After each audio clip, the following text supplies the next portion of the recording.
ассалому алайкум янагони гиромӣ. ҳифзи арзишҳои миллӣ, таҳкими рукунҳои муҳими давлатдорӣ, худшиносӣ ва ифтихор аз дастовардҳои соҳиби истиқлоливу озодӣ самараи низоми судманди давлатдорист ки дар шароити кунунӣ дар заминаи пояи устувор конститутсия бо саодати миллат ва кафолати рушду тараққиёти давлат аз ҷумла суботу амният ва ягонагӣ пойдор аст. ин лаҳза дар робита ба арзишҳои конститутсионӣ ва мақому манзалати шаҳрвандон дар он бо ҳуқуқшиносор Донёр Сангинов ва Дустмурод Хоҷамуродов ҳамсӯҳбат мешавем. Конститутсияи Ҷумҳурии Тоҷикистон аз 10 боб ва 100 модда иборат аст. Фарогирии сандҳо дар боб ва моддаҳо чӣ гуна муқаррар шудаанд? Конститутсия ҳамчун қонуни асосии давлат, асосҳои сохтори конститутсионӣ, ҳуқуқ, озодӣ, вазифаҳои инсон ва шаҳрванд, тартиби ташкили ҳокимияти иҷроия, қонунгузор ва судиро муқаррар менамояд. аз ин рӯ вақте ки Конститутсияи Ҷумҳурии Тоҷикистон 6 ноябри соли 1994 қабул гардид, сохти таркибии он аз 10 боб ва 100 модда иборат шуд. аз ҷумла дар боби аввал асосҳои сохтори конститутсионӣ, боби дуюм ҳуқуқу озодӣ, вазифаҳои асосии инсон ва шаҳрванд, боби сеюм маҷлиси олӣ, боби чорум президент, боби панҷум ҳукумат, боби шашум ҳокимияти давлатии маҳаллӣ ва худидоракунӣ, боби ҳафтум вилояти мухтори Кӯҳистони Бадахшон, боби ҳаштум прокуратура, боби нуҳум суд ва боби даҳум тартиби тағйири Конститутсия номгузорӣ гардид. бояд таъкид намуд ки Конститутсияи Ҷумҳурии Тоҷикистон вобаста ба муқаррароти боб ва моддаҳое ки дар он ҷой дорад барои Ҷумҳурии Тоҷикистон ҷиҳати пешрафти иқтисодиёту иҷтимоиёт, ҷиҳати таъмини ҳуқуқу озодии инсон ва шаҳрванд, дуруст ва самаранок пешбурдани салоҳияти мақомотҳои давлатӣ, инчунин тартиби тағйиру иловаҳои худро фаро мегирад. аз ин рӯ Конститутсияи Ҷумҳурии Тоҷикистон дар байни мардум ҳамчун бахтномаи миллат, ҳамчун санади муайянкунандаи ҳаёти ҳуқуқии кишвар муаррифӣ шудааст. пас Конститутсияи Ҷумҳурии Тоҷикистон он санади ҳуқуқие мебошад ки мувофиқ Қонуни Ҷумҳурии Тоҷикистон дар бораи санадҳои меъёри ҳуқуқӣ эътибори олии ҳуқуқӣ дорад ва ҳама гуна санадҳое ки дар заминаи он қабул карда мешаванд бояд ба Конститутсия мухолиф набошанд. дар ҳолати мухолифат онҳо беэътиборанд.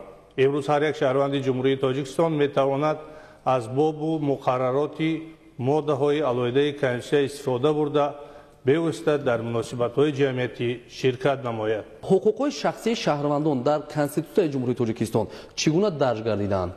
яке аз ҳуқуқҳои асосии инсон ва шаҳрванд ин ҳуқуқҳои шахсии шаҳрвандон мебошад ки Конститутсияи Ҷумҳурии Тоҷикистон бевосита ин ҳуқуқҳоро эътироф, риоя, мавриди ҳифз қарор медиҳад. яке аз ҳуқуқҳои шахсии шаҳрвандон ки ба зумраи ҳуқуқҳои фитрии инсон низ дохил мешавад ин ҳаёт, қадр, номус мебошад ки дар моддаи 5 Конститутсияи Ҷумҳурии Тоҷикистон танзим карда шудааст.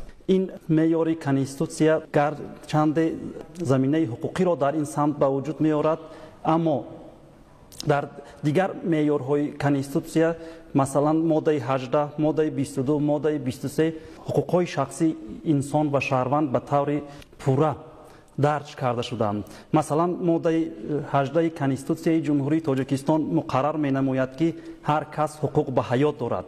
ҳеҷ кас аз ҳаёт маҳрум карда намешавад ба истиснои ҳукми суд барои содир намудани ҷиноятҳои вазнин. ё ин ки қисми дуюми ин модда муқаррар менамояд ки дахлнопазирии шахсро давлат кафолат медиҳад. ба ҳеҷ кас шиканҷа, ҷазо ва муносибати ғайриинсонӣ раво дониста намешавад. мавриди омӯзиши маҷбурии тиббии илмӣ қарор гирифтани инсон манъ аст. дахлнопазирии шахсии шаҳрванд ки давлат кафолат медиҳад ин ҳаёти шахсии шаҳрванд мебошад. ҳеҷ кас ҳуқуқ надорад ки ба ҳаёти шахсии шаҳрванд дахолат намояд ё маълумотҳоро оид ба ҳаёти шахсии шаҳрванд бе розигии шаҳрванд паҳн намояд. инчунин ба ин доира ба ҳаёти шахсии шаҳрванд мумкин аст дохил намуд масалан сирри оилавӣ, сирри ҳаёти шахсӣ, сирри фарзандхондӣ, сирри таваллуд, сирри адвокатӣ ё дигар иттилоотҳое ки ба ҳаёти худи шаҳрванд дахл дорад дар қайди ҳаёт будани шаҳрванд ва инчунин баъди марги шаҳрванд низ ин ҳимоя карда мешавад. Дигар ҳуқуқи шахсии шаҳрванд ки Конститутсияи Ҷумҳурии Тоҷикистон мавриди ҳифз қарор додааст, ин дахлнопазирии манзили шаҳрванд мебошад ки моддаи 22 Конститутсияи Ҷумҳурии Тоҷикистон муқаррар кардааст. ҳеҷ кас ҳуқуқ надорад ки ба манзили шаҳрванд бе розигии ӯ ворид шавад. Инчунин ин дар моддаи 177 Кодекси граждании Ҷумҳурии Тоҷикистон, инчунин Кодекси манзили Ҷумҳурии Тоҷикистон ба таври пурра тартиби ҳифзи дахлнопазирии манзили шаҳрвандро кафолат додааст.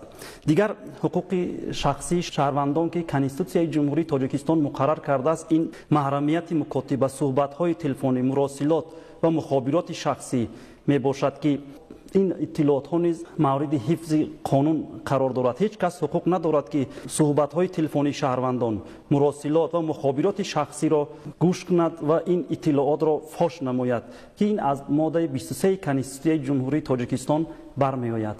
дар заминаи муқаррароти Конститутсияи Ҷумҳурии Тоҷикистон муносибатҳои ҷамъиятӣ ё худ фаъолияти шаҳрвандон чӣ гуна сурат мегирад? агар имрӯз мо ба муқаррароти Конститутсияи Ҷумҳурии Тоҷикистон аз ҷумла боби дуюм назар афканем, дида мешавад ки дар худи Конститутсия фаъолиятҳои гуногун фарогир аст ва танзим карда мешавад. аз ҷумла фаъолияти озоди иқтисодӣ, фаъолияти соҳибкорӣ, фаъолияти меҳнатӣ, фаъолияти тиббӣ, фаъолияти фарҳангӣ, фаъолияти эҷодӣ ва ғайра. яъне имрӯз вобаста ба ҳар як ҳуқуқи инсон, аз ҷумла ҳуқуқи шахсӣ, иқтисодӣ, иҷтимоӣ, фарҳангӣ, сиёсӣ намудҳои алоҳидаи фаъолияте ҷой доранд ки инсон ба онҳо даст мезанад ё дар онҳо ширкат меварзад. ва имрӯз ман мехостам оид ба моддаи 12 Конститутсияи Ҷумҳурии Тоҷикистон ки бевосита ба фаъолияти озоди иқтисодӣ ва соҳибкорӣ равона гардидааст каме маълумот диҳам. мувофиқи расмиётҳо то октябри соли 2020 дар Ҷумҳурии Тоҷикистон 631 субъекти хоҷагидор аз қайд гузаштаанд. ин ҳам бошад кафолати амалишавии моддаи 12 Конститутсияи Ҷумҳурии Тоҷикистон оид ба пешбурди фаъолияти соҳибкорӣ аст. чунки худ фаъолияти соҳибкорӣ фаъолияти мустақил таҳти таваккал амалишавандаи шахсони бо тартиби муқаррарнамудаи қонун ба қайд гирифта шуда мебошад ки онҳо аз фурӯши мол, иҷрои кор, расониндани хизмат мунтазам фоида ба даст меоранд. барои таҳким бахшидани ин муқаррароти Конститутсияи кишвар имрӯз дар Ҷумҳурии Тоҷикистон қонунгузории мустақил, яъне қонунгузории соҳибкорӣ қабул шудааст ва фарогири як қатор санадҳо мебошад. аз ҷумла қонуни Ҷумҳурии Тоҷикистон дар бораи ҳимоя ва дастгирии давлатии соҳибкорӣ, қонуни Ҷумҳурии Тоҷикистон дар бораи фаъолияти баҳодиҳӣ, қонуни Ҷумҳурии Тоҷикистон дар бораи иҷозатномадиҳӣ ба баъзе намудҳои фаъолият, қонуни Ҷумҳурии Тоҷикистон дар бораи ҳимояи ҳуқуқи истеъмолкунандагон ва ғайра. ҳар як қонуне ки қабул шудааст, ин ё он фаъолиятро ки онро мо имрӯз ҳамчун намуди фаъолияти соҳибкорӣ баҳодиҳӣ мекунем, танзим менамояд.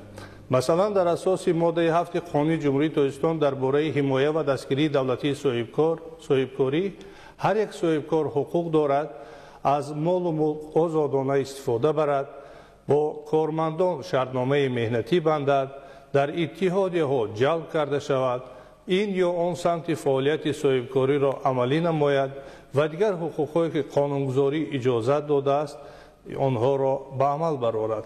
пас имрӯз моддаи 12 Конститутсияи Ҷумҳурии Тоҷикистон ҳамчун кафолати конститутсионии пешбурди фаъолияти соҳибкорӣ барои ҳар як инсон ҳуқуқ додааст ки ба фаъолияти соҳибкорӣ машғул шавад.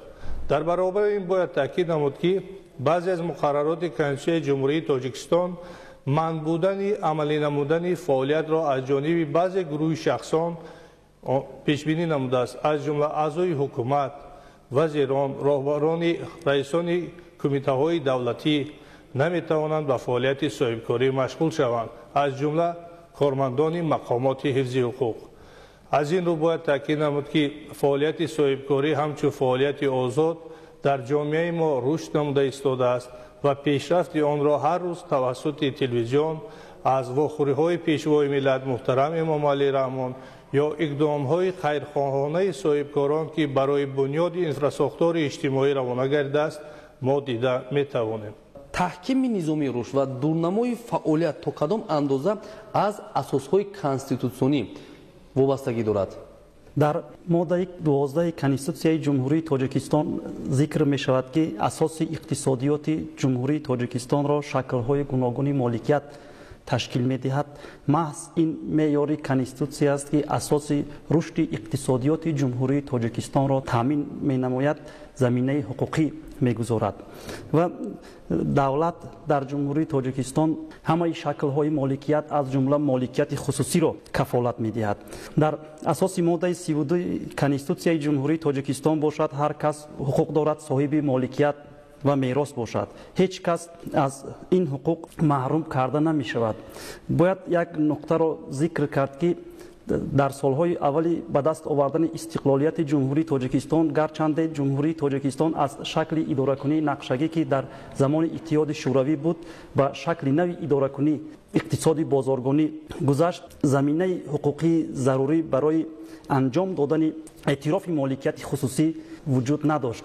гарчанде дар ибтидо қонунҳои ҷумҳурии тоҷикистон дар бораи моликият, қонуни ҷумҳурии тоҷикистон дар бораи фаъолияти соҳибкорӣ, қонуни ҷумҳурии тоҷикистон дар бораи иҷора дар ҷумҳурии тоҷикистон қабул шуда буданд, аммо ин заминаи кофиро барои эътирофи моликияти хусусӣ ба вуҷуд оварда натавонистанд, чунки аксарияти шаҳрвандон бовар надоштанд ки шаҳрванд метавонад то чӣ қадаре ки хоҳад моликияти хусусӣ дошта бошад. дар моддаи 12 конститутсияи ҷумҳурии тоҷикистон муқаррар карда шуд ки давлат ҳамаи шаклҳои моликият аз ҷумла моликияти хусусиро кафолат медиҳад ва ин меъёр заминаи ҳуқуқии мустаҳкамро барои эътирофи моликияти хусусӣ ва инкишофи ин намуди моликият дар ҷумҳурии тоҷикистон фароҳам кард ва ин аст ки дар ҷумҳурии тоҷикистон шаҳрвандони ҷумҳурии тоҷикистон метавонанд номгӯи гуногуни моликият ро дошта бошанд. як нуқтаро бояд қайд кард ки эътирофи моликияти хусусӣ дар ҷумҳурии тоҷикистон ин аз як тараф агар ба шаҳрвандон таъмин намудани шароити зиндагии арзандаро фароҳам кунад, аз тарафи дигар доштани моликияти хусусии шаҳрвандон аз ҷумла корхона барои иқтисодиёти кишвар бениҳоят муҳим аст, чунки ба ин восита ҳам шаҳрвандон ба ҷои кор таъмин карда мешаванд ва мо оҳиста оҳиста вақте соҳаи хусусӣ рушд мекунад ба яке аз ҳадафҳои стратегии давлат ҳамини амнияти озуқаворӣ ноил мегардем. дар заминаи конститутсияи ҷумҳурии тоҷикистон ҳуқуқ ба меҳнат ва таъминоти иҷтимоӣ чӣ гуна дарҷ гардидааст? ҳуқуқ ба меҳнат дар моддаи 35 пешбинӣ шудааст ва мутобиқи муқаррароти моддаи 35 конститутсияи ҷумҳурии тоҷикистон ҳар кас ба меҳнат ҳақ дорад. ҳар кас ба арзиши баробари музди меҳнат, ба ҳадди аққали музди меҳнат ё ин ки кӯмакпулӣ ба бекорӣ ҳақ дорад. пас аз ин муқаррарот бармеояд ки имрӯз дар ҷумҳурии тоҷикистон ҳар нафаре ки ба сину соли муқаррарандаи қонунгузории ҷумҳурии тоҷикистон расидааст, аз ҷумла мутобиқи кодекси меҳнатии ҷумҳурии тоҷикистон синни ба ҷалб шудани корманд тибқи шартномаи меҳнатӣ 15 ва дар ҳолатҳои истисноӣ 14 ва аз он поёнтар мебошад расидааст, ҳақ дорад шартномаи меҳнатӣ бандад. дар асоси ин шартномаи меҳнатӣ ба вақти кори мӯътадил ҷалб карда шавад ё ин ки барои гирифтани музди меҳнат ва рухсатиҳои алоҳида ки онҳо ба намудҳои алоҳидаи вақти корӣ дохил мешаванд ҳуқуқ пайдо мекунад.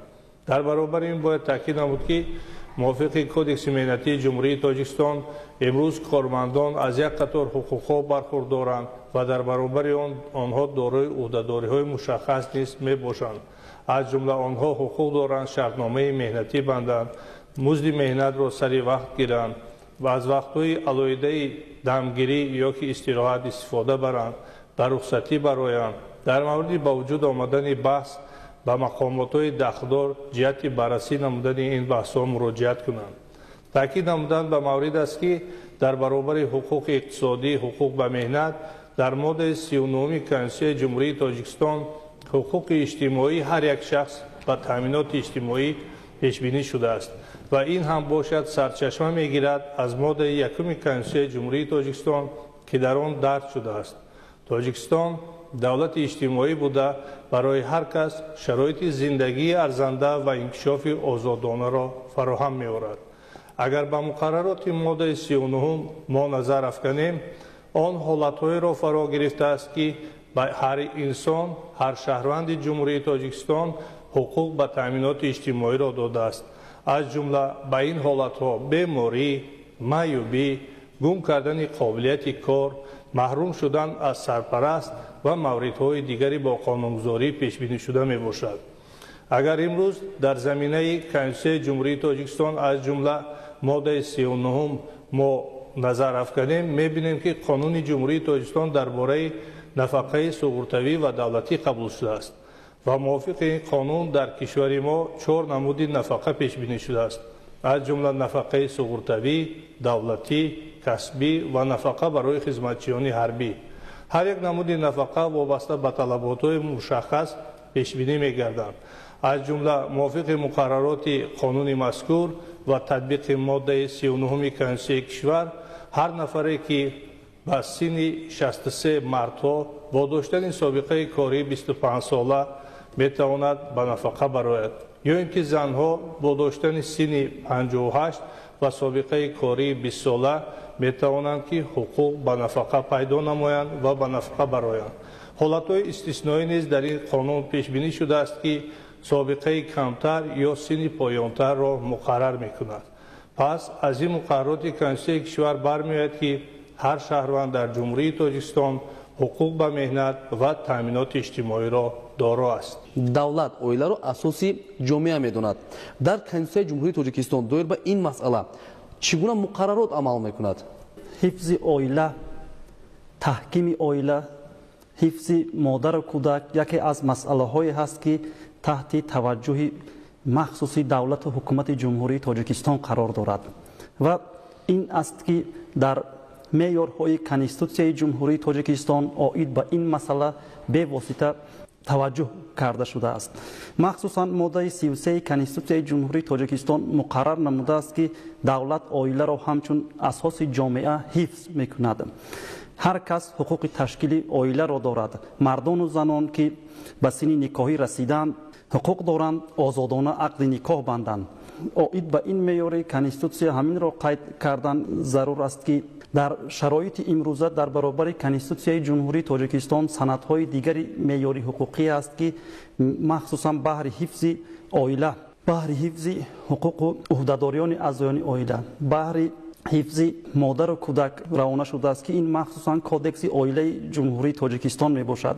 дар моддаи 1 кодекси оилаи ҷумҳурии тоҷикистон зикр мегардад ки оила, ақди никоҳ, падару модар ва кӯдак дар ҷумҳурии тоҷикистон таҳти муҳофизати давлат қарор доранд.